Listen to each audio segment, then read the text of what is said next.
अस्सलाम वालेकुम। अमरीकी सदर डोनाल्ड ट्रंप की गैर संजीदा हरकतों और इनकंसिस्टेंट पॉलिसीज की वजह से सबसे ज्यादा नुकसान उनकी अपनी पॉलिटिकल पार्टी यानी रिपब्लिकन पार्टी को हुआ है। रिपब्लिकन पार्टी इस वक्त मकबूलियत की इंतहाई निचली सतह पर मौजूद है और आने वाले दिनों में यह ग्राफ ऊपर जाने के बजाय नीचे जाता दिखाई दे रहा है। यह सूरत हाल अवाम के अंदर सिर्फ नहीं है, खुद कांग्रेस के अंदर भी रिपब्लिकन पार्टी जो अक्सरियती पार्टी है ईवानी नुमाइंदगान के अंदर भी और सेनेट के अंदर भी, उसको सुबकी और शर्मिंदगी का सामना करना पड़ा है। करारदादें जो पेश की जा रही हैं डेमोक्रेट्स की जानिब से वो मंजूर हो रही हैं, वो कांग्रेस के अंदर मंजूर हो रही हैं, वो पहले ईवानी नुमाइंदगान में मंजूर हो रही हैं, फिर सेनेट में मंजूर हो रही हैं और डोनाल्ड ट्रंप के मुंह पर कालक मली जा रही है इन करारदादों के जरिए। करारदाद क्या है कि अमेरिका के सदर डोनाल्ड ट्रंप को मजबूर किया जाए कि वो ईरान के खिलाफ जंग फौरी रोक दें, और अगर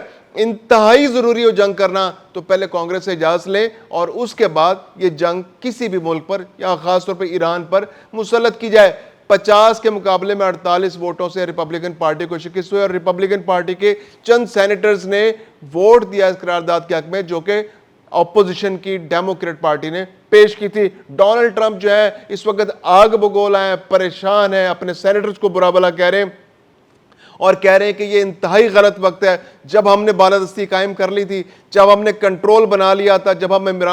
ईरान को घुटनों पर ले आए थे, तो ऐसे में इस तरह की करारदादें पेश करना अमरीकी मौक़िफ़ को नुकसान पहुंचाने के मुतरादिफ है। एक जानिब अगर देखा जाए जिस तरह से डोनाल्ड ट्रंप जल्दबाजी का शिकार हो रहे थे, निकल भागने की कोशिश कर रहे थे, ईरान में जो मतलूबा नताइज थे उन्हें हासिल नहीं हो रहे थे, आपने हरमस की जो बंदिश थी वो उससे भी मायूसी का शिकार होते चले गए थे। जो बहरी बेड़े भेजे थे यूएसएस जेराल्ड और यूएसएस इब्राहिम लिंकन, वो खुद नुकसान उठाकर और गोले खाकर वहां से वापस आ गए थे। इसके अलावा जो उनके अमेरिका के एयर बेसिस थे वो बुरी तरह नुकसान का शिकार हो गए थे, खा कुवैत हो, इराक हो, बहरीन हो, इसके अलावा कतर हो, सऊदी अरब हो, किसी भी मुल्क के अंदर यूएई के अंदर अमरीकी बेसिस का कोई हाल नहीं है, तबाह हो चुके हैं, जहां से फौजी जो है फरार हो चुके हैं, इसराइल चले गए और अब इसराइल से भी वापस जा रहे हैं। तो ऐसे में डोनाल्ड ट्रंप को तो सुकून का सांस लेना चाहिए, खुशी का इजहार करना चाहिए कि उनकी अपने पॉलिटिकल पार्टीज के कुछ लोगों ने डिफेक्शन करके डोनाल्ड ट्रंप को बचा लिया है। कुछ लोग तो ये भी कहते हैं कि मुमकिन है कि डोनाल्ड ट्रंप के इशारे पर ही ये 3-4 वोट जो डेमोक्रेट्स को पड़े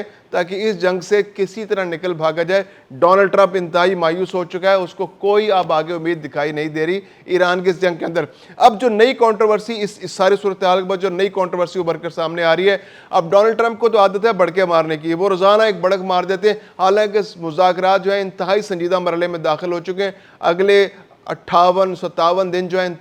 इंतहाई अहम है और इनमें मुज़ाकरात बहुत तेजी से आगे बढ़ने, 4 टेक्निकल कमेटीज बन गई हैं जो उस पर मुज़ाकरात कर रही हैं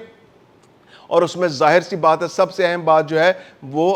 यूरेनियम, जो अफज़ूदा यूरेनियम ईरान के अंदर मौजूद है उसके हवाले से डिटेल्स हैं। अब डोनाल्ड ट्रंप जो है वो गैर संजीदा बयानात देने और वो जो मस्खरापन करते हैं उससे बाज नहीं आ रहे। अब उन्होंने बयान दे दिया जी कि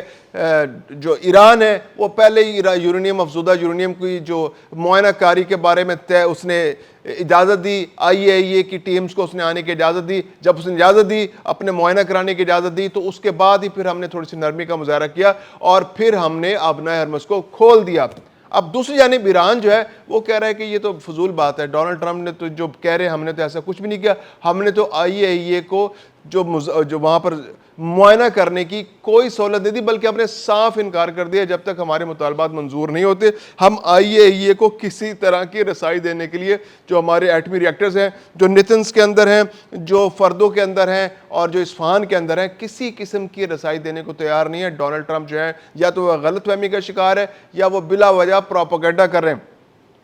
अब ये सूरत हाल इंतहाई दिलचस्प हो जाती है क्योंकि इस वक्त जो सारी की सारी लड़ाई है वो लड़ाई है ही इस वक्त यूरेनियम, अफज़ूदा यूरेनियम की। जो बज़ाहिर अमेरिका का जो मौक़िफ़ था, अमेरिका ने जिसकी बुनियाद पर हमला किया, इसराइल के साथ जंग जारी थी ईरान की और उसमें अमेरिका की एंट्री हुई इस बुनियाद पर कि अमेरिका नहीं चाहता था कि ईरान जो है वो एक एटमी ताकत बने, उसके पास एटम बम हो, और बुनियाद यही बनाया गया कि जो फर्दो, नेतन्स और इस्फहान के अंदर जो एटमी रिएक्टर्स हैं उनके अंदर बड़ी मिकदार में इनरिच्ड यूरेनियम मौजूद है जो किसी भी वक्त जिससे एटम बम बनाए जा सकते हैं। जो इस वक्त तकरीबन मजमूई तादाद जो यूरेनियम की है ईरान के पास वो तकरीबन 9,10,000 टन यूरेनियम अफज़ूदा जो है वो ایران کے پاس موجود ہے. اس میں مختلف کیٹیگریز ہیں. اس میں ایک کیٹیگری جو ہے جو 2% تک افزودہ یورینیم ہے, یہ بجلی گھروں وغیرہ میں استعمال ہوتی ہے. کچھ یورینیم افزودہ ہے جو 5% تک ہے, اور اس کے علاوہ 20% تک انرچ یورینیم ہے, اور 60% تک انرچ یورینیم ایران کے پاس موجود ہے. 2% جو انرچ یورینیم ہے اس کی جو مقدار ہے وہ تقریباً 2400 کلو گرام یورینیم افزودہ جو ہے وہ اس کے پاس ایران کے پاس موجود ہے. اور اس کے علاوہ جو ایران کے پاس افزودہ یورینیم جو 5% یورینیم افزودہ ہے وہ تقریباً 6000 کلو گرام یورینیم موجود ہے ایران کے پاس. اس کے علاوہ 20% جو یورینیم افزودہ ہے وہ تقریباً 184 کلو گرام ایران کے پاس موجود ہے. اور جو سب سے خطرناک جس کو کیٹیگری قرار دیا جا رہا ہے جو 60% انرچ یورینیم ہے وہ 441 کلو گرام ایران کے پاس موجود ہے. اب دنیا کی جو مختلف قوتیں ان کا کہنا ہے کہ جو 60% یورینیم جو افزودہ ہے اس کو 90% کی کیٹیگری تک لانے میں بہت تھوڑا سا وقت لگے گا, اور 90% جو انرچ یورینیم ہوتی ہے وہ ایٹمی ہتھیار بنانے میں استعمال ہوتی ہے. جو مجموعی مقدار ہے جو انرچ یورینیم کی وہ 9874 کلو گرام ہے. شاید پہلے ہم نے ٹن کہہ دیا تو اس کے کریکشن کر لیتے ہیں. 9874 کلو گرام یورینیم افزودہ جو ہے وہ ایران کے پاس اس وقت موجود ہے. اور اس کے جو ایٹمی ریئیکٹرز ہیں ان کے پاس جو یوئی ہے وہ جو آئی اے ای ہے وہ جانا چاہتی ہے, لیکن ایران جو ہے اس کو رسائی دینے پر تیار نہیں ہے. اب جو سب سے امپورٹنٹ جو اس کے ایٹمی ریئیکٹرز ہیں اس میں فردو سب سے امپورٹنٹ ریئیکٹرز ہے, کیونکہ یہ